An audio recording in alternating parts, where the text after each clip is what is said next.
And my team, I'm personally based right here in London, is responsible for Android Wear, which is our platform for wearables based on Google's compute platform.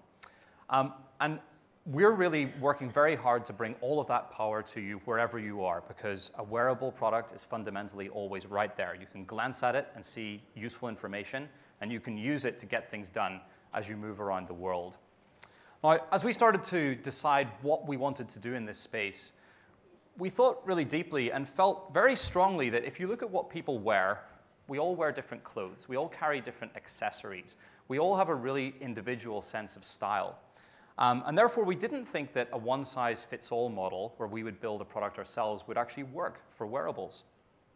So we set out to do everything that I'm about to show you in partnership with partners in this space that existed already, some of the electronics companies that we were working with for phones and tablets, but also a range of new partners from the watch industry, people like Tag Heuer or Michael Kors or Nixon. And we really fundamentally believe that we can't make these experiences accessible to everyone out there in the world without those really important partnerships. So it's exciting to be able to do this in collaboration with many people around the world. And against that backdrop and what Bishad was showing you, we do feel that there is tremendous potential to actually assist people with this product that we're building. So let's take a closer look. If we switch to the demo here, you can see my watch. And what you're seeing here is the LG Watch Sport, which is a product from just one of our partners. And all of the assistant use cases that Bishad just demoed work here as well. So one of the things that I like to do with this watch is take it for a run. And these days when I get home from the office, I want to make sure I'm running in daylight. And you know, it's a time of the year where that's been changing. So I can just go ahead and ask it questions like, what time is sunset? And get those answers right here. So lots of time to go out directly for a run. And everything that Bishad has already showed you works right here on your wrist. We're also using the assistant to actually control the things that you can do. Imagine if I was carrying a heavy bag of shopping, or maybe I'm in the kitchen and I'm cooking and I want to set a timer. I can simply say, set a timer for 10 minutes. And while my hands have been busy, my watch is keeping track of that time. And of course, as I continue cooking, I can just glance right down and see how much time is left on that timer. So it's great to have those things available. But some of the places where this is most useful is actually where the assistant works together across devices to really help me. So I have a Google Home in my kitchen, and I love to cook.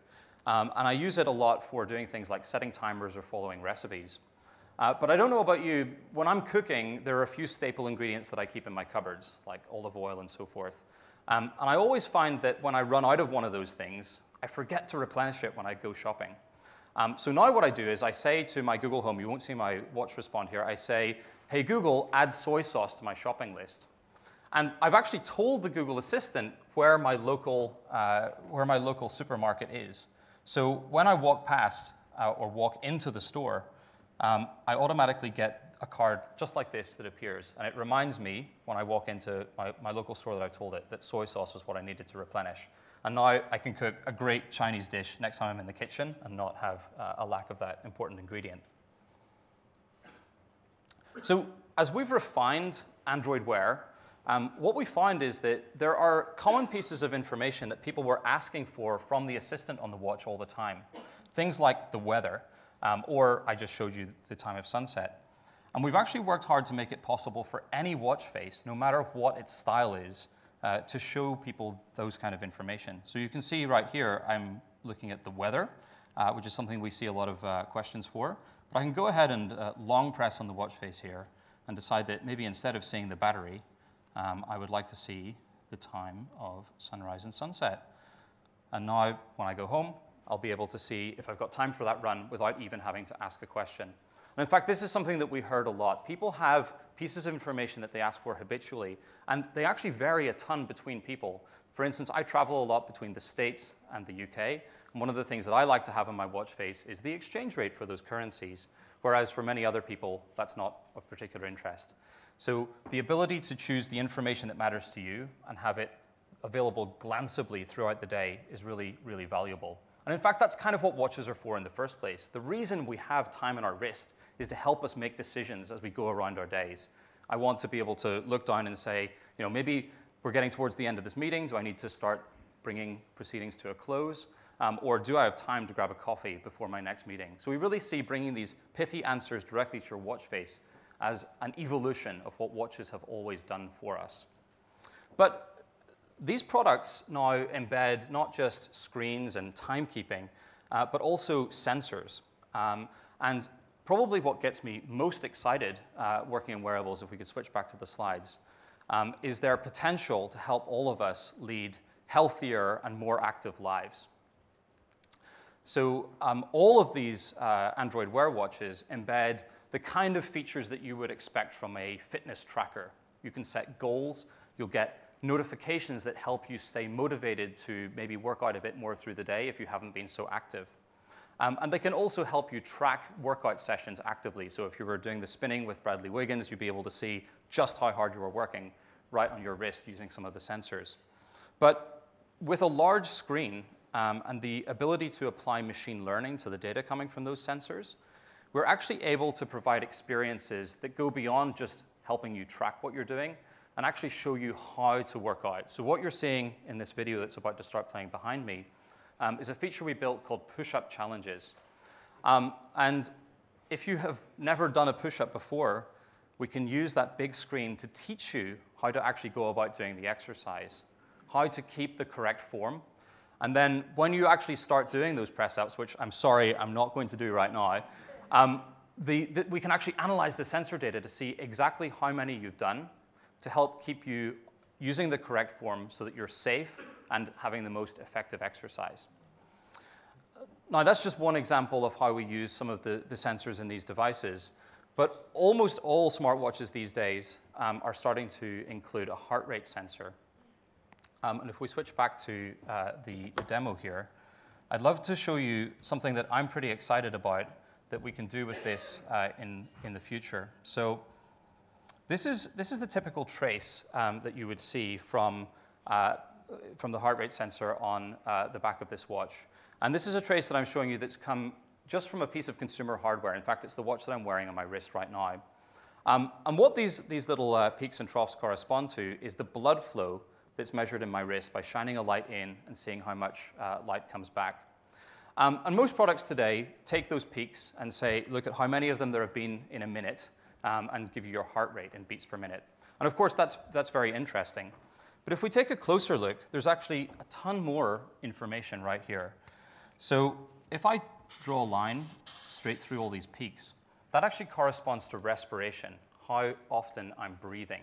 And of course, that can tell you a lot about how well or unwell I might be. If we look at the difference between the time between these peaks, that gives you a measure of how variable my heart rate is, heart rate variability, which is a leading sign of health in general. And finally, this little notch that you can see here is called the dichrotic notch. And the time between the peak and that dichrotic notch shows you how fast the blood is moving through my veins. And that is something that can be directly correlated with blood pressure.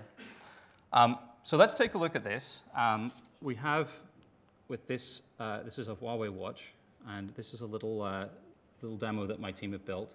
What you're seeing at the top is the signal coming from that blood flow in my wrist. You can see it's detecting where there are peaks and troughs. And what's actually happening here is it's also compensating for movement. And eventually, when it gathers enough data, it will actually tell you not only what my heart rate is, which is 100 beats per minute. I guess I'm a little bit stressed right now. But also how variable it is. And in fact, that's not great. And at the top, I was a lot more relaxed in rehearsals. And at the top, you're also seeing the results of a machine learning model that is looking for, and we can go back to the slides, that's looking for and detecting arrhythmia in my heartbeat. So it's amazing what we can do combining machine learning with actual consumer commodity hardware. And we're partnering closely both inside Google with the Verily team, who have a booth just outside, and you can go and see more demos there later, and also with institutions around the world, within the NHS in Manchester and London, to be able to actually detect upcoming health conditions using these watches. And when we can catch conditions early, they can be treated much more effectively. When we can give people that kind of coaching as they live their lives to help them stay with a course of prescribed exercise or medication or whatever, it makes their treatment much more effective and much more cost-effective. And so I think there's tremendous potential here for the future, and we're really excited to be working on it in partnership with all of those folks I talked about at the beginning. Thank you.